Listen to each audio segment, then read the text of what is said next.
Salut à tous, on se retrouve pour une vidéo spécialement consacrée au cas de Ousmane Dembélé. Alors, dans cette vidéo, je vais être très franc avec vous. Je vais vous dire réellement ce que je pense.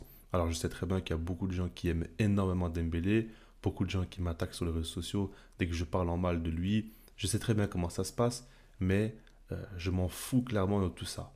Là, je vais vous dire vraiment ce que je pense et on va pas passer par quatre chemins. Alors, déjà, dans un premier temps, on va parler du point de vue économique et ensuite du point de vue sportif.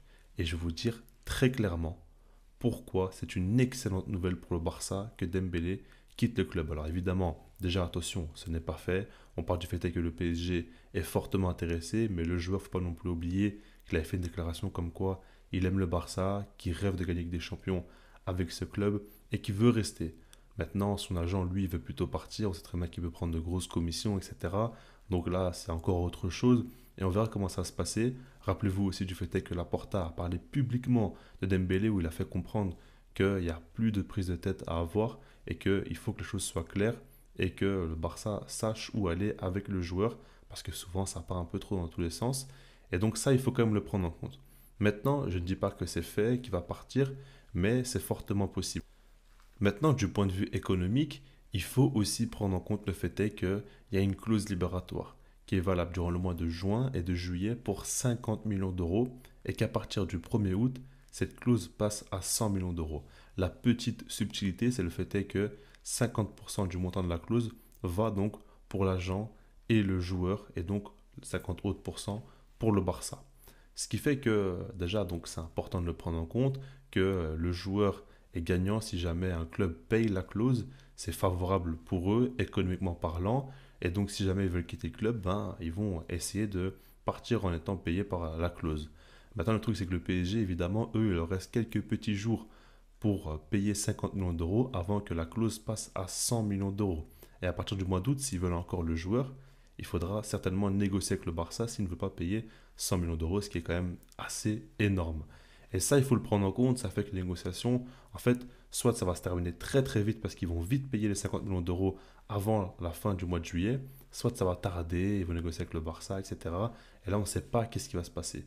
Maintenant, par rapport à ça, ce qu'il faut comprendre, c'est que dans le cas où le Barça vend Ousmane Dembélé avec la clause de 50 millions d'euros donc, dans les prochains jours, dans les prochaines heures, eh ben, le Barça obtiendra 45 millions d'euros de fair play financier, ce qui est tout simplement énorme.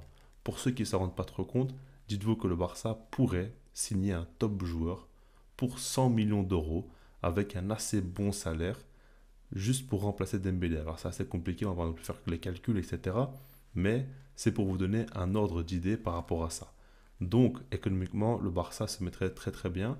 Ce qu'il faut prendre en compte, c'est qu'il y a pas mal de postes à renforcer. Et il ne faut pas non plus penser uniquement au fait de remplacer Dembélé.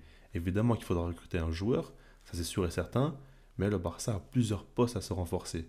Et l'idée de se dire que, ok, tu pourrais payer un joueur 100 millions d'euros, mais déjà, bon, il ne faut pas non plus oublier les ventes de Nico et de Kessié qui vont beaucoup apporter, mais surtout, tu peux en profiter pour recruter intelligemment plusieurs profils intéressants et des joueurs de grand niveau qui vont étoffer ton effectif à la place de Ousmane Dembélé qui est au club depuis 6 ans, qui n'arrête pas de se blesser et qui, même quand il ne se blesse pas, n'est pas toujours régulier. Alors pour ceux qui me suivent, vous savez très bien que moi j'aime beaucoup ce joueur. Honnêtement, je trouve que c'est l'un des rares joueurs qui te fait un peu frissonner, qui te fait kiffer, qui n'est pas dans l'idée toujours de se dire que voilà, c'est le système, il ne doit pas non plus trop faire de folie. Non, lui, quand il veut prendre le ballon et dribbler trois quatre joueurs, il va le faire. Il est très beau à voir jouer, il est très impressionnant, très rapide, très bon techniquement. C'est ce qu'on aime au niveau des joueurs du Barça, etc. Il n'y a pas de souci. Mais au bout d'un moment, tu es le FC Barcelone. C'est normalement l'un des meilleurs clubs au monde et tu dois tout simplement avoir les meilleurs joueurs au monde. Alors évidemment, la réalité du club, c'est qu'aujourd'hui, même en ordre de mêlée, il y a plein de joueurs qui n'ont absolument pas de niveau pour ce club, etc. Il y a plein de choses à prendre en compte. Mais au bout d'un moment, quand un joueur est arrivé pour plus de 140 millions d'euros, qu'il a été un énorme flop, parce que quand il a eu autant de blessures, quand il a eu si peu de matchs marquants, enfin si aujourd'hui maintenant je vous demande quels ont été les matchs marquants de Dembélé, et ne me parlez pas de Tottenham en phase de poule de Ligue des Champions, quand il avait fait un rush solitaire, enfin parlez-moi des vrais matchs quand même de Dembélé qui sont marquants, il il n'y en a pas vraiment, quoi. C'est dur à sortir quelque chose. Et ça, c'est quand même très compliqué. Et ça fait que sportivement, c'est tout sauf compliqué de le remplacer. Évidemment que son profil est assez unique au Barça et qu'on n'a pas d'autres joueurs comme lui aussi percutants, etc. Mais il faudra recruter. Alors évidemment que sur le marché, il n'y a pas non plus pléthore de joueurs à ce poste. Ça va pas non plus être facile. Mais je préfère prendre des risques sur le poste d'ailier droit avec des joueurs beaucoup moins confirmés, redonner une chance à Rafinha, tenter pourquoi pas Abdé aussi, qui peut jouer à droite comme à gauche, et par contre aller prendre d'autres joueurs, comme par exemple Joao Cancelo, j'en parlais énormément, mais au poste de latéral, ce serait une folie. Imaginez Bernardo Silva au milieu de terrain. Alors évidemment, si tu ne serais pas vendeur, maintenant on sait très bien que le joueur aurait un bon de sortie et qu'il y a moyen de négocier quelque chose, surtout si maintenant le Barça peut mettre une grosse somme pour le joueur. Personnellement, je pense que c'est encore possible. Il faudra voir si ça va le remplacer, etc. C'est pas non plus simple, mais il faudra essayer de négocier avec eux.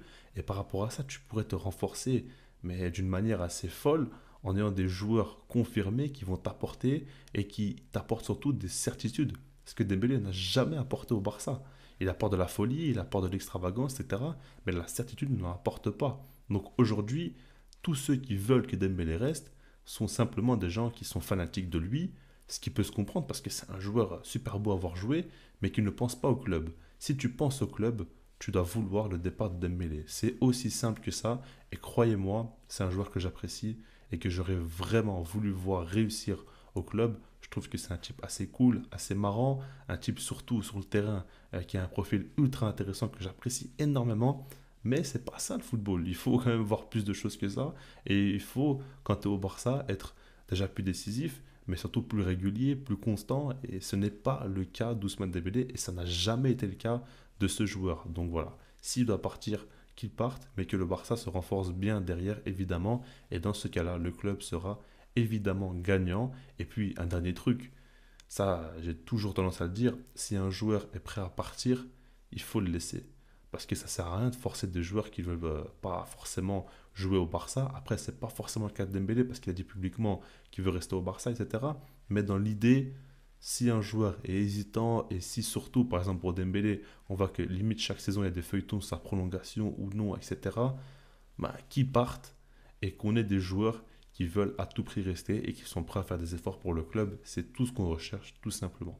Donc voilà, je reste là-dessus. Dites-moi vous comment vous en pensez, en restant poli et en ne m'attaquant pas forcément, personnellement en tout cas. Si vous n'êtes pas d'accord, il n'y a pas de souci, mais calme les gars, on va pas non plus aller dans les folies, dans les extrêmes. Donc voilà, je reste là-dessus, puis sinon moi je vous dis peace.